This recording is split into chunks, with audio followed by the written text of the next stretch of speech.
Hello అందరికీ. నేను మీ నందిని అండి. వెల్కమ్ బ్యాక్ టు నందినీస్ హర్విల్లు. ఈరోజు మన వీడియో వచ్చేసి బీరకాయ పప్పు అండి. బీరకాయతో చాలా హెల్త్ బెనిఫిట్స్ ఉంటాయి తెలుసు కదా. అయితే బీరకాయని కర్రీలాగా చేస్తే చాలామంది తినడానికి ఇష్టపడరండి, చిన్నపిల్లలు కూడా.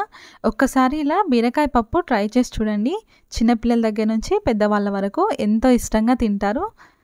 చాలా బాగుంటుంది టేస్ట్ అయితే. ఇంకా ఆలస్యం ఎందుకు, ఎలా తయారు చేసుకోవాలో చూసేద్దాం రండి. ముందుగా స్టవ్ ఆన్ చేసుకొని స్టవ్ పైన ఒక గిన్నె పెట్టుకొని, గిన్నె వేడెక్కిన తర్వాత ఆయిల్ వేసుకోవాలండి. నేనైతే ఆయిల్ 3 టేబుల్ స్పూన్స్ వరకు వేసుకున్నాను. ఆయిల్ వేడెక్కిన తర్వాత అందులోకి 1 టేబుల్ స్పూన్ వరకు జీలకర్రను వేసుకోవాలి. అలాగే 1 టేబుల్ స్పూన్ వరకు ఆవాలను కూడా వేసుకొని జీలకర్ర ఆవాలను చిటపట్లాడనివ్వాలి. అలాగే ఒక 2 ఎండుమిర్చిని కూడా వేసుకోవాలి. ఎండుమిర్చిని కూడా వేసిన తర్వాత ఒక పెద్ద సైజు ఉల్లిపాయని ఇలా చిన్న చిన్న ముక్కలుగా కట్ చేసుకొని వేసుకొని ఆయిల్ బాగా పట్టేలాగా ఒకసారి కలుపుకోవాలి. ఉల్లిపాయ ముక్కలు అనేవి ఆయిల్లో కాస్త మగ్గనివ్వాలండి. ఎప్పుడైతే మనకు ఉల్లిపాయ ముక్కలన్నీ కొంచెం సాఫ్ట్గా అయిపోతాయో అప్పుడు కరివేపాకును వేసుకోవాలి.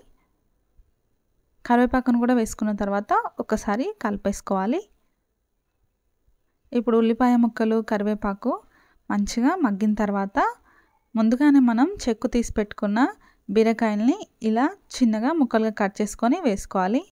బీరకాయ ముక్కలు కూడా వేసుకున్న తర్వాత అరగంట ముందు నానబెట్టి పెట్టుకున్న పప్పును వేసుకోవాలండి.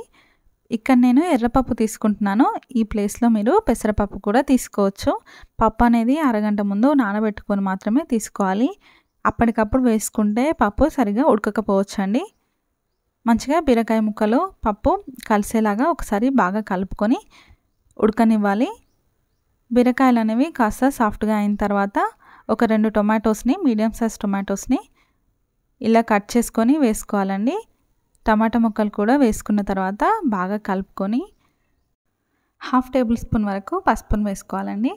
పసుపును కూడా వేసుకున్న తర్వాత బాగా కలిసేలాగా ఒకసారి కలుపుకొని మనం మూత పెట్టుకొని ఉడికించుకోవాలి. ఒక 2 నిమిషాల పాటు మూత పెట్టుకొని ఉడికించుకోవాలండి మీడియం ఫ్లేమ్లో. చూడండి, మనం 2 నిమిషాల తర్వాత చూస్తే టమాటాలు కూడా మంచిగా సాఫ్ట్గా ఉడికిపోయాయి.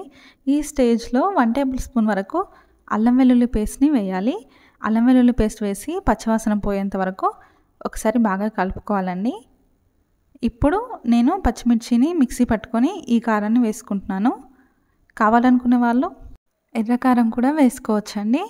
కాకపోతే పప్పులో ఏంటంటే పచ్చికారం అయితే చాలా బాగుంటుంది. మీ టేస్ట్కి సరిపడేంత పచ్చిమిర్చిని తీసుకొని పేస్ట్ లాగా చేసుకొని వేసుకోండి. అలాగే సాల్ట్ కూడా మనం పచ్చిమిర్చిని మిక్సీ పట్టేటప్పుడు వేస్తాం కాబట్టి ఒకసారి టేస్ట్ చేసి వేసుకోండి. సరిపోకపోతే ఇక్కడ యాడ్ చేసుకోవచ్చు. అలాగే తగినన్ని నీళ్లు పోసుకోవాలండి. ఒకసారి బాగా కలుపుకొని చూసుకోండి. నీళ్ళు అవసరమైతే ఇంకొంచెం వేసుకోవచ్చు. అలాగే సాల్ట్ని కూడా టేస్ట్ చేసి సరిపోకపోతే ఇక్కడ వేసుకోండి. నాకైతే కొంచెం సాల్ట్ పడుతుంది, సో నేను కొంచెం వేసుకున్నానండి.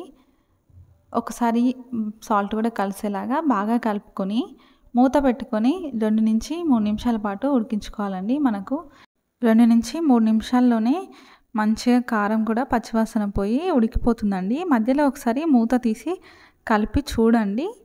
మంచిగా కర్రీ అయితే చిక్కబడుతుంది.